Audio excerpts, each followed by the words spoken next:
Okay, this is the Navac industrial vacuum pump 12 CFM.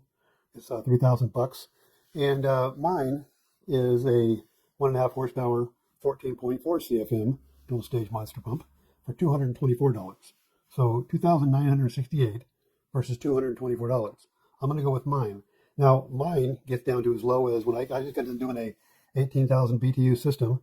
I got it down to 9.7 microns, and then I did a 10-minute decay test and it went to 14.4 microns. So let's just say this one here can get way less than that. Let's just say this one's better than mine, and it can get down instead of 9 microns, as low as it'll go. Let's just say it'll get down to 5 microns. Okay, that's just for argument's sake. I don't know what it'll do. I never purchased this thing. I wouldn't purchase it, but let's just say it's better than mine. So it gets down to half of mine. Let's say it gets down to 5 microns. And when a 10-minute decay test, it gets to 10 microns. And mine went all the way up to 14 microns. So I made there's a line in the sand that I won't cross either. I won't say, okay, I'm going to go ahead and purchase this one because I do want to have that extra. No, it's not worth it to me. So there is a line I won't cross either. Okay, this is the line I won't cross. For $224 for a 1.5 horsepower 14.4 CFM dual stage monster pump versus this one 12 CFM monster pump, but it's $3,000. I'm going to go with mine. All right. One I want you to get is this one here. It's a 14.4 CFM dual stage 1.5 horsepower monster for $224. Now, when you contrast it with that $3,000 pump, this is not so bad, right?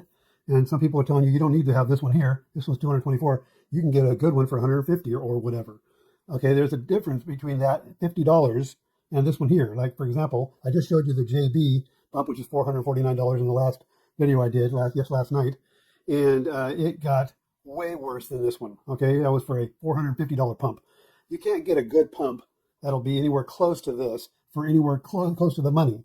For the money, this is the ticket right here, $224. You can buy a lesser pump for less money, so $140 or whatever. You can buy a lesser pump, but you decide how much you get. Like, for example, let's say a lesser pump might end up at 140 microns or something. Let's just use that as a number. So mine ended up at 14 microns. Yours ended up 140 microns. And so you say, well, mine's 10 times worse. You have 10 times more non-condensables in your system to save $80. That makes no sense. Nobody would do that. I can see me not wanting to spend, almost $3,000 more than my $2,800 more than mine to save 2 or 3 microns. I can understand that. That's a line I won't cross either. But say $80 to add 80 microns. I mean, that's insane. I really just want the best for everybody. I want the best installs possible. And the best installs happen to be with the best tools. If you have a lesser tool, it'll be a little lesser of an install. You keep adding those up till you have a pretty crappy install. So anyway, go as far as you need to. I'm willing to work with you no matter what, but I prefer you have a great install. And the best way to do it is with great tools.